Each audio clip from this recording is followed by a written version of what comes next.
तो हेलो मेरे प्यारे प्यारे शेर और शेरनियों, आप सभी का स्वागत है हमारे यूट्यूब चैनल बायोलॉजी वाला 18 में। तो आज की जो ये क्लास होगी क्लास 10 वालों के लिए होगी, ठीक है। और ये जो क्लास होने वाली है ये पाचन तंत्र से ही होगी। किससे होगी? पाचन तंत्र से ही होगी, जो कि आपका आज का टॉपिक होगा आमाशय, जिसको हम क्या बोलते हैं? स्टमक बोलते हैं, यानी कि पेट भी बोलते हैं इसको, ठीक है। चलिए आइए, मैंने इधर फिगर भी बना लिया है और यहाँ पर मैंने नोट्स भी कर दिए हैं कुछ। बाकी और भी चीज़ें जो होंगी वो मैं लिखते हुए चलूँगा, ठीक है। चलिए देखते हैं। आमाशय की मैं अगर बात कर लूँ मेरे रसगुल्लो, ध्यान रखिएगा, आमाशय को बोलते हैं, ये जे के आकार का होता है। किसके आकार का होता है मेरे शेर और शेरनियों? जे के आकार का आमाशय होता है। किसके आकार का? जे के आकार का। वीडियो अगर अच्छी लगेगी तो लाइक शेयर जरूर करिएगा, कमेंट भी करिएगा वीडियो कैसी लगती है। जो आपके क्वेश्चन वो कमेंट बॉक्स में जरूर पूछ लीजिए करिए, ठीक है। आमाशय यानी कि स्टमक की अगर मैं बात करूं तो ये जे के आकार का होता है। कैसे होता है देखिए, आप जे के आकार का पाएंगे। किसके आकार का? जे के आकार का। आमाशय को पेट बोलते हैं। क्या बोलते हैं मेरे शेर और शेरनियों? पेट बोला जाता है। यहां ध्यान रखिएगा, ये जो पजरी होता है ना भैया, पजरी, ठीक है, जिसको हम बोलते हैं डायफ्राम, डायफ्राम के जस्ट नीचे होता है पेट, ठीक है। अब देखते हैं यहां पर आगे, जो थाइलीनुमा पेशीय यानी कि मास्कुलर अंग होता है, ये कैसे होता है? एक थाइलीनुमा पेशीय यानी कि मास्कुलर अंग होता है। कैसा होता है ये? थाइलीनुमा पेशीय मास्कुलर अंग होता है। यह भोजन का संग्रह करता है। किसका संग्रह करता है मेरे रसगुल्लों? भोजन का। कितने घंटे तक रोक के रखता है? तो 4 से 6 घंटा। कै घंटा? 4 से 6 घंटे तक भोजन को अपने पेट में रखे रहता है। किस वाले हिस्से में? कार्डियक वाले हिस्से में। किस वाले हिस्से में? कार्डियक वाले में। अभी इसके कितने भाग होते हैं मैं सारा का सारा बताने वाला हूं। इसकी क्षमता कितनी होती है? तो 1 से 1.5 लीटर, मतलब 1 से 1.5 लीटर तक इसकी क्षमता होती है, मतलब इतना ये ऑब्जॉर्व कर सकती है। लेकिन जब आप खूब खींच के खा लेते हो, ठीक है, तब क्या हो जाता है, ये 6 से 5 लीटर 4 से 5 लीटर तक भी फैल जाता है। तब कहते मैं पेटवा फूल गया, ठीक है। उसके बाद क्या है, यह डायफ्राम के नीचे, किसके नीचे? डायफ्राम के नीचे और नाभि के ऊपर होता है, यानी कि नाभि मतलब ढोड़ी जिसको बोलते हैं, ठीक है। इसके यानी कि ढोड़ी के और डायफ्राम के जस्ट क्या होता है, बीच में ये होता है। अब यहां अगर मैं बात करूं आगे, तो इसमें प्रतिदिन क्या होता है मेरे रसगुल्लों? गैस्ट्रिक ग्रंथियां क्या निकलती हैं? गैस्ट्रिक ग्रंथियां निकलती हैं प्रतिदिन। वो भी कितना निकलती हैं? तो 1.5 से 2.5 लीटर होती हैं। कितनी होती हैं? 1.5 से 2.5 लीटर गैस्ट्रिक ग्रंथियां क्या करती हैं? पाचक रस का स्राव करती हैं। किसका स्राव करती हैं? पाचक रस का स्राव करती हैं। जिनके घटक कौन कौन से हैं? HCl हो गया, पेनक्रियाज हो गया, पेप्सिन हो गया, रेनिन हो गया, और कौन होगा? गैस्ट्रिक लिप्स हो गया। उसके बाद क्या होगा? म्यूकस हो गया। उसके बाद क्या होगा? इंटरसिक, ठीक है, फैक्टर हो गया। ये सारे के सारे जो होते हैं, जितने के जितने हैं, ये सब के सब घटक हैं। किस चीज के? गैस्ट्रिक ग्रंथियों के, जो कि पाचक रस में पाए जाते हैं। अब यहां मैं बात कर लेता हूं पाचक रस की, ठीक है। HCl को बोलते हैं हाइड्रोक्लोरिक अम्ल। पूरा नाम क्या होगा? हाइड्रोक्लोरिक अम्ल। यह HCl की अगर मैं बात करूं तो किससे निकलता है? तो पैराइटल सेल से निकलता है। कौन से सेल से निकलता है मेरे शेर और शेरनियों?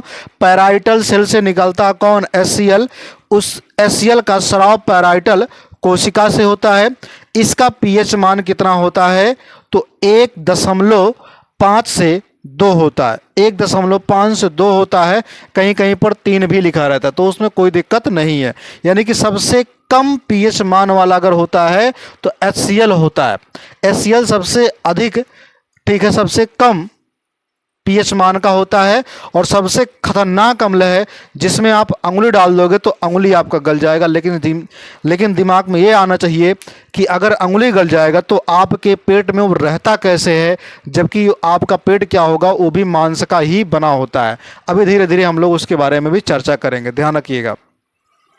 चलिए आगे देखते हैं, ये क्या काम करता है, तो ध्यान रखिएगा, ये जीवाणुओं को नष्ट करने का काम करता है। किसका काम करता है?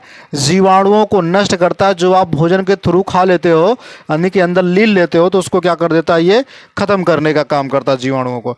उसके बाद है पेप्सिन। अगर मैं पेप्सिन की बात करूं, किसकी बात करूं? मेरे शेरों से नहीं हो, पेप्सिन की। तो पेप्सिन याद रखिएगा, पेप्सिन क्या काम करता है? एक कहाँ से निकलता है? तो निकलता है चीफ सेल से। कहाँ से निकलता है? चीफ सेल से, यानी कि चीफ कोशिका से निकलता है, जो प्रोटीन को, किसको? प्रोटीन को पेप्टोन्स, प्रोटीन को पेप्टोन्स और पेप्टाइड में, किसमें? पेप्टोन्स और पेप्टाइड में बदल देता है। कौन? प्रोटीन को। प्रोटीन को पेप्टोन्स और पेप्टाइड में बदल देता है। कौन?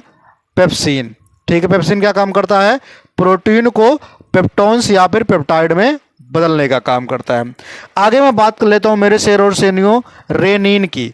रेनिन क्या काम करता है? कहां से निकलता है? तो रेनिन भी चीफ कोशिकाएं से निकलता है। कौन सी कोशिकाओं से? चीफ कोशिकाओं से निकलता है। यह क्या काम करता है? दूध से दही बनाने का काम करता है।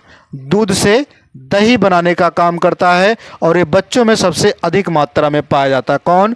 रेनिन। रेनिन बच्चों में सबसे अधिक मात्रा में पाया जाता है। इसलिए आप देखते होंगे जब छोटे बच्चों को आप खिलाते हो तो देखते हो कभी कभी क्या होते हैं, वो क्या कर देते हैं? मुवेटन की प्रक्रिया, यानी कि उल्टी क्या काम कर देते हैं, और उल्टी करते हैं तो दही के रूप में, यानी कि थक्के के रूप में वो दूध बाहर निकलता है। तो क्यों निकलता है? जबकि वो पीते हैं दूध, और निकलता क्या है? दही टाइप निकलता है। ठीक है, तो वो क्या हो जाता है? रेनिन जो होता है यही क्या काम कर देता है? दूध से दही बनाने का काम कर देता है। इसलिए जब उल्टी करते हैं वो, यानी कि पलटी जब करते हैं, तो उस टाइम क्या होता है? वो दही के रूप में दूध परिवर्तित होकर के निकलता है। समझ में आया इतनी बात? आगे देखते हैं। अगली बात हम करते हैं जिसको बोलते हैं गैस्ट्रिक लिप्स। ठीक है, गैस्ट्रिक लिप्स की अगर हम बात करें तो यहां पर याद रखिएगा गैस्ट्रिक लाइपेज भी होता है। इसको क्या बोलते हैं? लाइपेज। गैस्ट्रिक लाइपेज, हमने लिप्स बोल दिया था, लिप्स नहीं रहेगा, लाइपेज होता है। तो गैस्ट्रिक लाइपेज की अगर मैं बात करूं, यह भी किससे निकलता है? तो चीफ कोशिका से निकलता है। किस, कौन सी कोशिका से मेरे रसगुल्लों? चीफ कोशिका से। गैस्ट्रिक लाइपेज क्या काम करता है? वसा का पाचन करता है। यानी जो भैया आपके शरीर में मोटापा रोग होने लगता है धीरे धीरे, वही गैस्ट्रिक लाइपेज जो होता है उसी को पचाने का काम करता है। अगर ये गैस्ट्रिक लाइपेज ना हो तो आपका शरीर एकदम मोटापा से भरपूर हो जाएगा, एकदम भद्दा दिखोगे। ठीक है, तब मोटका मोटकी कहा जावा। आगे देखो, अगला हो जाएगा, इसको बोलते हैं म्यूकस। क्या बोलेंगे? म्यूकस। म्यूकस का मतलब देहाती लैंग्वेज में समझिएगा, उसको बोलते हैं नेका। क्या बोलते हैं? नेका। जब आप छोटे रहे होंगे तो यहाँ से जब पहुँचते रहेंगे ऐसे करके नकिया ऐसा करत रहा होगा, तो यहाँ से यहाँ तक पूरा का पूरा क्या हो जाता होगा? बन जाता होगा। तो वही होता है यहाँ पर। गैस्ट्रिक की बात कर लेते हैं। किसकी बात कर लेते हैं? गैस्ट्रिक की। अब देखिए ध्यान से म्यूकस की। तो म्यूकस क्या होता है? ये म्यूकस कोशिका से निकलता है। कौन सी कोशिका से? म्यूकस। यहाँ पर आप जो नीले कलर से देख रहे हैं ये म्यूकस की कोशिकाएं हैं। कौन सी कोशिकाएं? म्यूकस की एक लेयर होती है, जिससे क्या होता है? जो आमाशय की दीवार को अम्लीय एवं एंजाइम से सुरक्षा करती है। किससे? अम्लीय एवं एंजाइम से सुरक्षा करती है। ये जो म्यूकस की दीवार होती है ना, किसकी दीवार? म्यूकस की।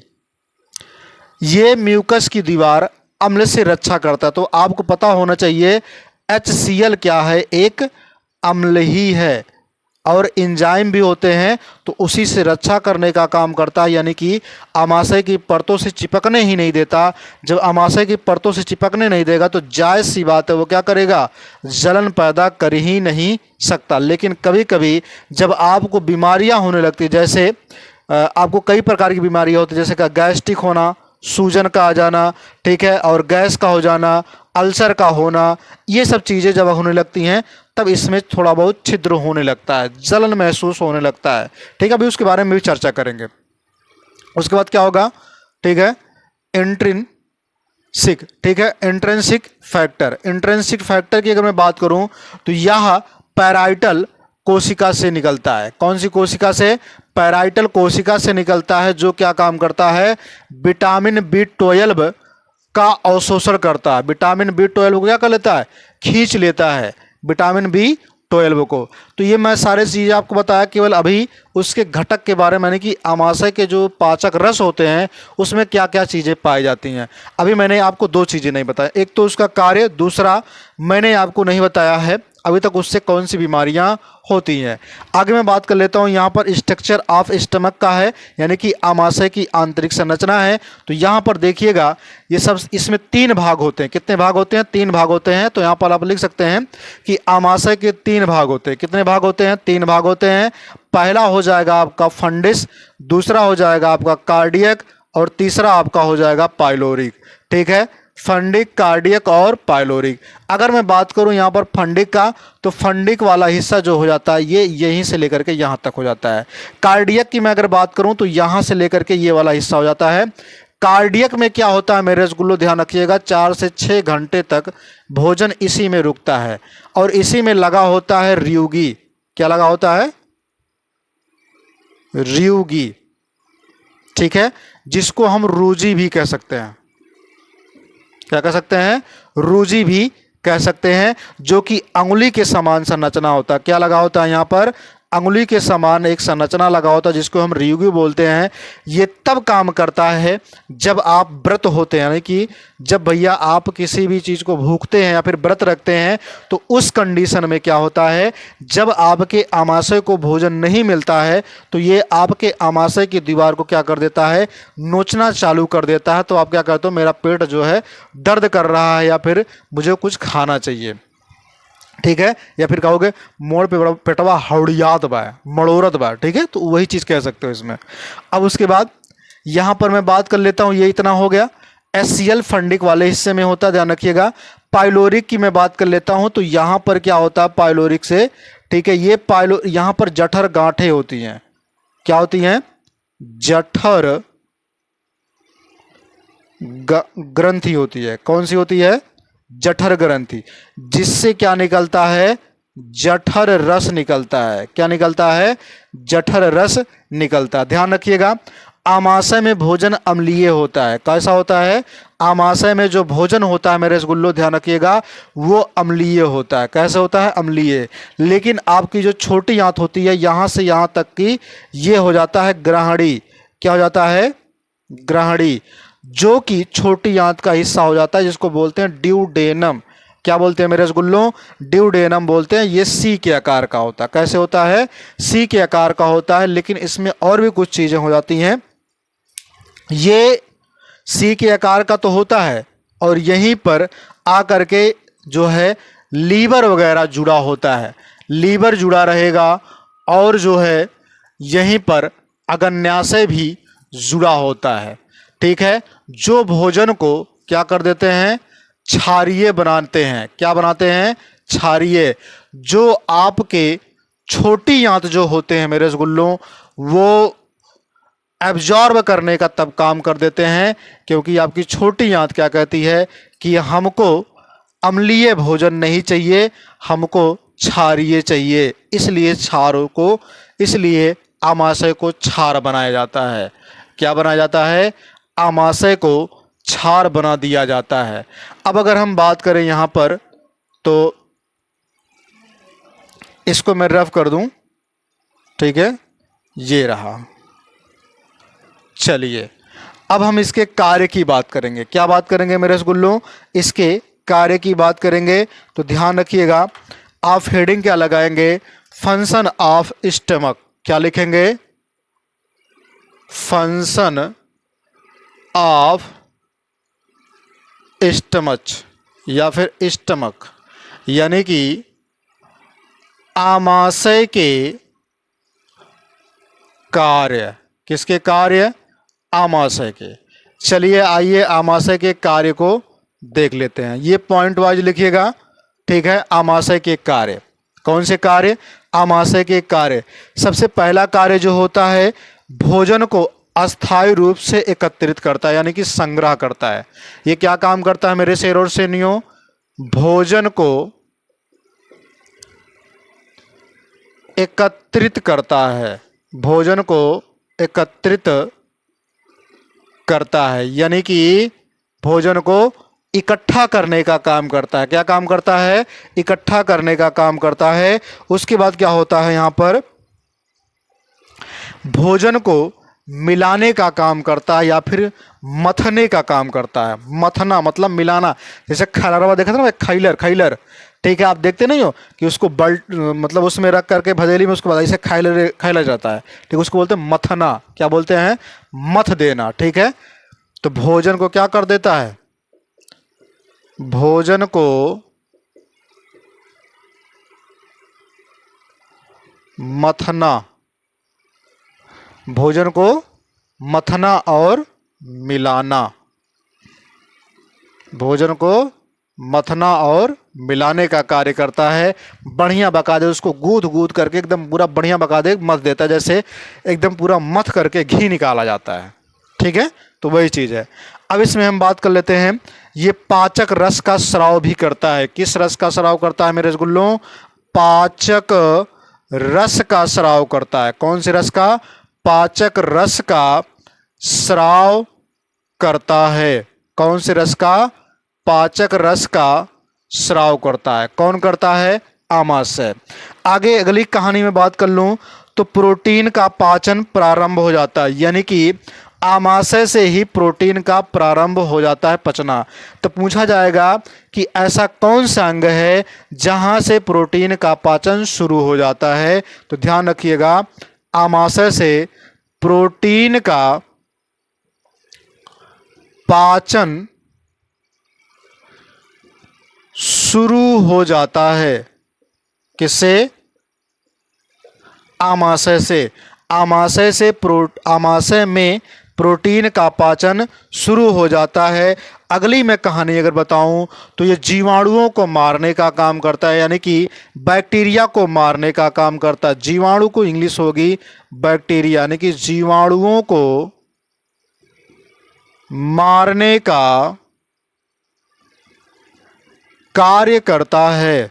जीवाणुओं को मारने का कार्य करता है। किसको करता है? जीवाणुओं को मारने का कार्य करता है। अगला, ये क्या काम करता है? इसके ऊपर जो साइड में म्यूकस की दीवारें होती हैं, वो क्या काम कर देता है? दीवारों की मुख्य, ठीक है, सुरक्षा प्रदान करता है। तो ध्यान रखिएगा, म्यूकस आमाशय की दीवारों को सुरक्षा प्रदान करता है। आमाशय की दीवारों को म्यूकस सुरक्षा प्रदान करता है, HCl और अम्ल से बचाने का काम करता है। तो इतना चीज़ मैंने आपको बता दिया। और दूध से दही बनाने का भी काम ये करता है, ठीक है, जो कि क्या हो जाता है? जठर रस में वगैरह में ये पाए जाते हैं, ठीक है। इतनी चीज़ मैंने आपको बता दिया, ठीक है। अब देखिए यहाँ पर मैं इसको रफ करूँ, उसके बाद फिर हम आगे इसके रोग के बारे में जान लेते हैं। किसके बारे में जान लेंगे मेरे रसगुल्लों? इसके रोग के बारे में जान लेंगे। चलिए आइए हम लोग क्या करते हैं, डिसीज के बारे में इसके देखते हैं। किसके बारे में? डिसीज, या फिर इसको बोलते हैं डिजीज। क्या बोलते हैं? डिजीज। यानी कि अगर मैं बात करूं तो यहाँ पर डिजीज आमाशय के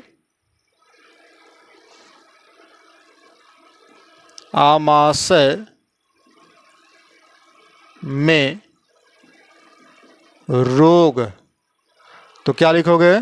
डिजीज। क्या लिखोगे? डिजीज, ठीक है।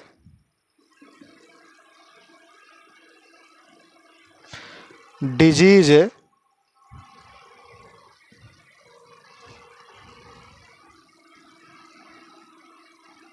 Disease in stomach, disease in stomach. अब मैं बात कर लेता हूं यहां पर इसके रोग के बारे में। तो याद रखिएगा, रोग यहां पर ज़्यादा नहीं होते, लेकिन जो भी होते हैं उसके बारे में हम लोग जान लेते हैं। सबसे पहले अगर मैं बात करूं तो यहाँ पर जो आपका रोग निकल के आ जाता है, जिसको हम बोलते हैं यहाँ पर, ठीक है, गैस्ट्रिक। क्या बोलते हैं? गैस्ट्रिक। गैस्ट्रिक एक ये हो गया। गैस्ट्रिक में क्या हो जाता है? सूजन आ जाता है। क्या आ जाता है? सूजन होने लगता है, तो उसी को बोलते हैं गैस्ट्रिक। दूसरा, अल्सर। क्या हो जाता है? अल्सर। क्या होता है? अल्सर। अल्सर में क्या होता है? पेक्टिक अल्सर होता है, अल्सर होने लगता है। अगला मैं बात करूं यहाँ पर, अल्सर के अलावा एसिडिटी होता है। कौन सा होता है? एसिडिटी। क्या हो जाता है? एसिडिटी रोग हो जाता है। उसके बाद क्या होगा? गैस भी बनने लगेगा। क्या बनेगा? गैस भी बनने लगेगा। और क्या हो जाता है? ठीक है, गैस्ट्रिक कैंसर भी हो जाता है। कौन सा कैंसर? गैस्ट्रिक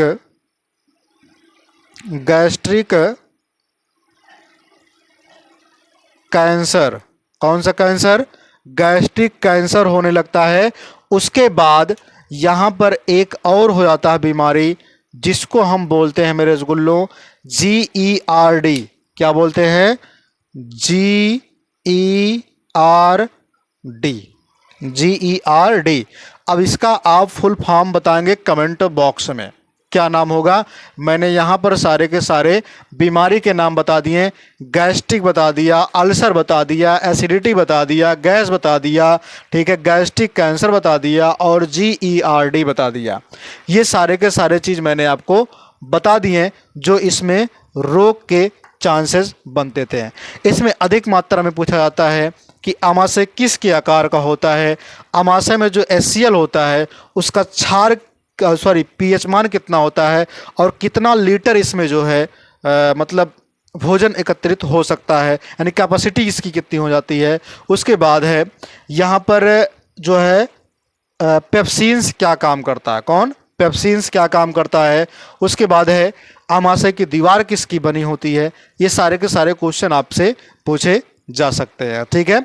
और इसके प्रत कितने होते हैं, इसके भाग कितने होते हैं आमाशय के, ये सारा का सारा आपसे टिप्पणी किया जा सकता है, ठीक है। तो याद रखिएगा, आमाशय का जो टॉपिक है ये आज यहीं पे ख़त्म हो जाता है। फिर आगे की वीडियो में लेकर के आएंगे अग्न्याशय और यकृत के बारे में, और उसमें बात कर लेंगे पित्ताशय के बारे में भी, ठीक है। उसके बाद हम लोग छोटे आंत और बड़े आंत, फिर आपका क्या होगा, ये जो पाचन का क्रिया है वो समाप्त हो जाएगा, ठीक है। तो आज की वीडियो यहीं तक। वीडियो कैसी लगी कमेंट बॉक्स में ज़रूर बताइएगा, ठीक है, और छाप के बताइएगा। अगर जो आपका क्वेश्चन हो वो तुरंत आप बताइए कि ये मेरा क्वेश्चन है, उसको कमेंट बॉक्स में छापिए, मैं उसका आंसर ज़रूर आपको दूंगा, ठीक है। तो जय हिंद, जय भारत।